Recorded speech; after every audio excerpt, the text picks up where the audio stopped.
So we're doing the first half of Parashat Yitro, the first Derasha. It's a great question how Zera Shimshon always asks the obvious questions that we don't seem to get. Pasuk says Vayishma Yitro, right? And if you look at Rashi, what does it say? What did he hear that made him go? Ma Shimua Shama Uba, that he came. It says Kiryat Yamsuf and Amalek, Milchemet Amalek. All right, so the question is, who told Rashi? Who told Rashi that specifically these two things is what Yitro heard, right? The pasuk, if you look at the Peshat, it says complete opposite. It says that the Sheyatzumi Mitzrayim, that it came into Mitzrayim, and also the fact that he says that he heard two things. What is he trying to insinuate? That if he only heard one, he wouldn't come, but if he heard two, he would come. What does it mean? So if you look at Rashi in Shemot, in the beginning of Shemot, where Paro tells his servants, Hava nithakema lo, let's come and figure out a way to outsmart them. What does it mean outsmart them? It means they wanted to outsmart Hashem. Why? Because they said, how are we going to handle Bnei Israel? We know that Borei Olam does midah keneg midah, and we want to be able to get away from midah keneg midah. So if we go by fire, we know Hashem also goes by fire, because the pasuk in Yeshaya says, Ki ba'esh Hashem nishpat, that Hashem judges with fire. With the sword, we also have a pasuk by Yeshaya also says, harbo et kol basar. So what are we going to do? Let's go water. Why water? Because HaKadosh Baruch Hu promised that there's not going to be any more Mabul in the world.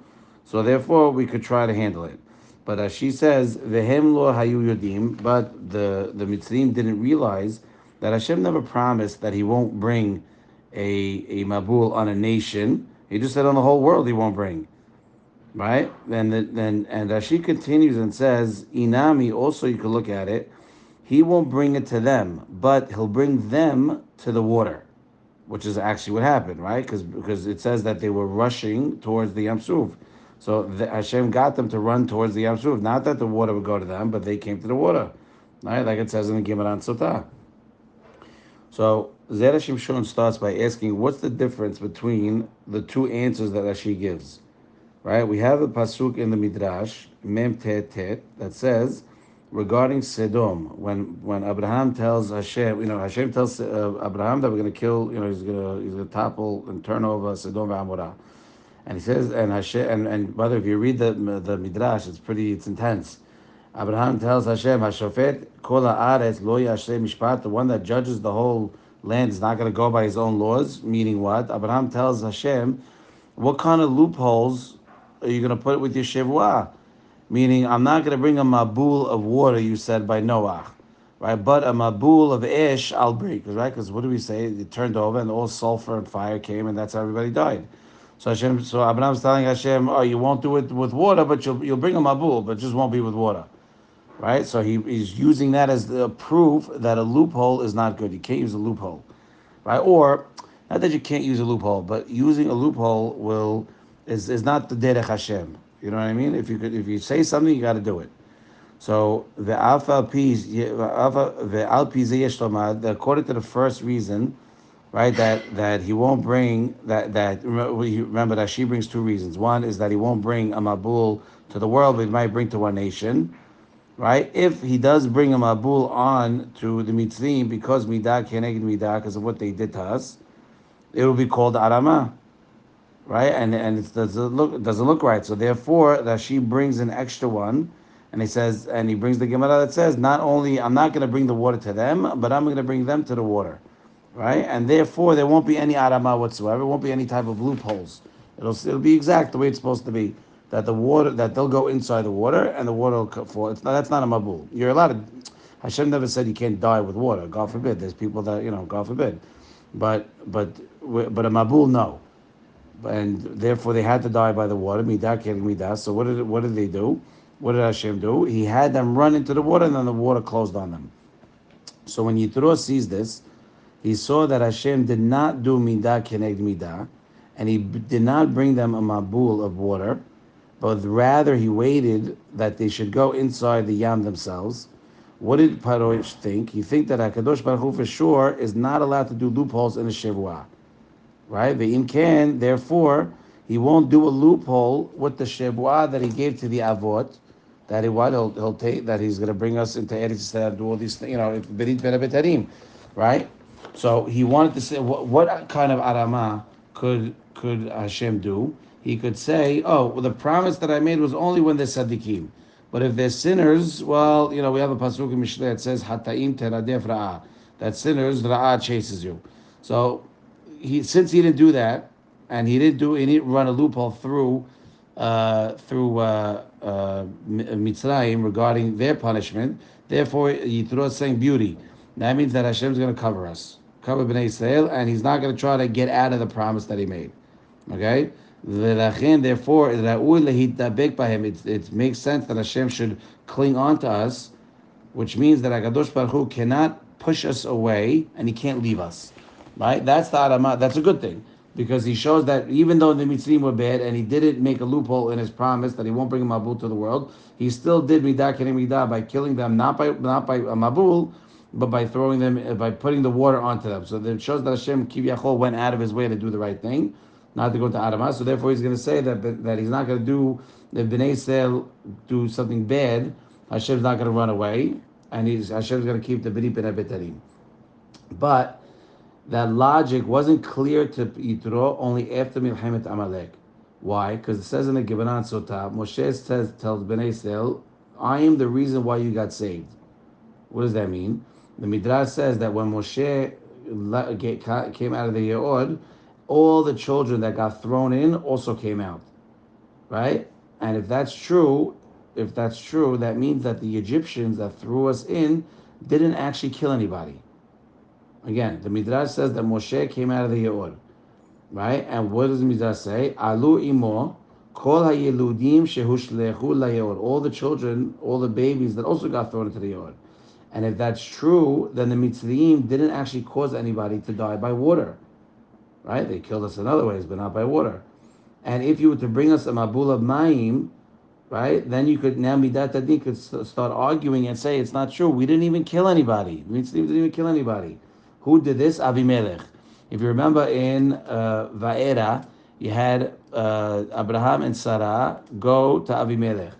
Sarah gets stolen, right? Gets taken, and then Avimelech gets stricken with a disease or something, right? And now Avimelech is telling God, Adonai Hagoy Gam Sadik Tarog, a righteous nation, you'll also kill me. We weren't going to do anything wrong. So even though Hashem answered Avimelech and says, I know exactly what's in your mind, and I know exactly what you wanted to do, and Hakadosh Baruch Hu is mitzaref for the goyim, is the machshavat to the maaseh. It's a Mishnah in Pe'ah in Yerushalmi that says what? That Hashem judges he attributes the goyim's desires as if they actually did it, but not Bnei Yisrael. We have different, and if you look in Tanei Dev Eliyahu, it actually explains the reason. Because Esav, when you had Yaakov and Esav decided they didn't want the Torah. Okay, fine, no problem. But not only that, they did not want the Brit Milah, and Hashem got angry. So you don't want the Brit Milah, it's a Brit between me and people. You don't want that? Okay, now all your Mahshavot can be considered as if they're Maaseh.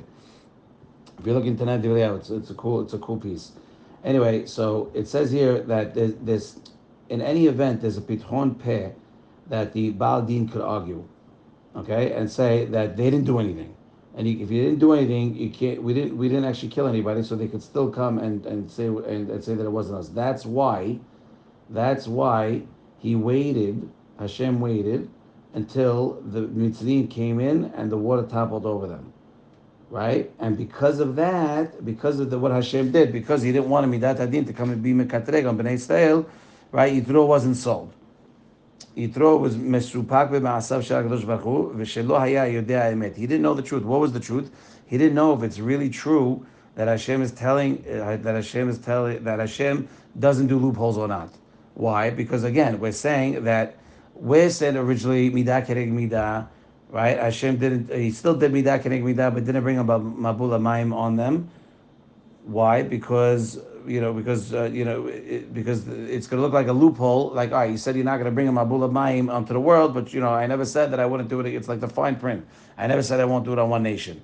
Hashem says because of that, I don't want any issues. I'm going to let the Mitzrayim go into the water, and the water is going to fall on them. So So Yitro learns from this that Hashem is not going to do a loophole to get through with Shavuot, which means that if Bnei Yisrael do bad, Hashem's not going to say, "Oh, I only made that promise if you guys were going to do good." But because at the end of the day, when Moshe came out of the Nilus, he took all the children with him, right? Then technically the Mitzrayim really didn't do anything because they shot an empty gun. So okay, they tried to attempted murder. It's not murder. So therefore, maybe it's not Adamah because maybe it's not Midah Keneged Midah, and maybe therefore that's what they should have been doing, right? The Mabul never would have came on them because they never really killed anybody, and they would have went straight in. However, after Milchemet Amalek, the Safek was gone. Why? This is gorgeous. You ready? He understood that the reason is not possible to find a loophole on a Shavua. Why? When did Milchemet Amalek happen? What's this loophole that he's afraid of? That Hashem's going to run away and says, "Oh, Bnei Yisrael are not worthy anymore, so you're out." So that's the whole thing that he wants to come, but he wants to know more. He wants to, is it true? And what happens if they come? What happens if they don't come? I'm not sure. So when did Amalek happen? What does the pasuk say? Vayikra Shem hamakom Masa Umriva. Why is it called Masa Umriva? Al Riv Bnei Yisrael v'Al Nasotam. Because of the fight that Bnei Yisrael said, they said there's no water. And now, because that place was Meriva, because we're fighting, right? And so you see that Bnei Yisrael were not doing good then. And if we were not doing good, we were doing bad. We were sinning. And the fact that we were sinning, technically Hashem should have left us because of the loophole that he might take an effect and say, you know what, you guys are not being good, then I'm out.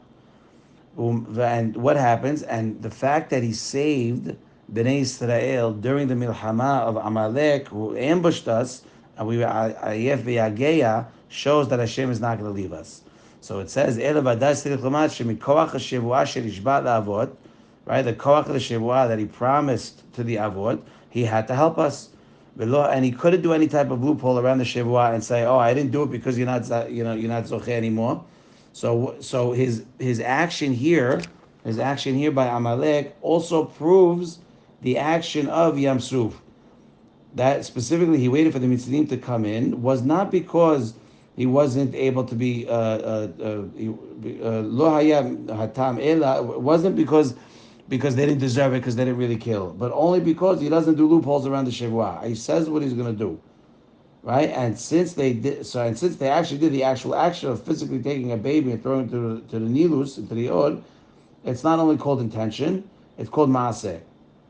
Right, and that's why when Yitro saw that everything that Moshe did, that Hashem did for Moshe and Bnei Yisrael, it's what that he saved everybody with the zechut of Moshe, that he came out of the Od. And Yitro also had to hear about the Amalek because he knows that Bnei Yisrael were not doing good by the time Amalek came around, and if they weren't doing good by the time Amalek came around, he was able to Hashem technically could have just killed them, and he didn't do that. Why? Because to show that he does not do loopholes, he said a Shavua to Abraham Avinu, he said the Shavua to Yitzhak, he said the Shavua to Yaakov. Right, he's gonna take us to the Eretz Israel. He's gonna build the Beit Hamikdash, and we're all gonna live happily ever after. Baruch Adonai Olam. Amen. Amen.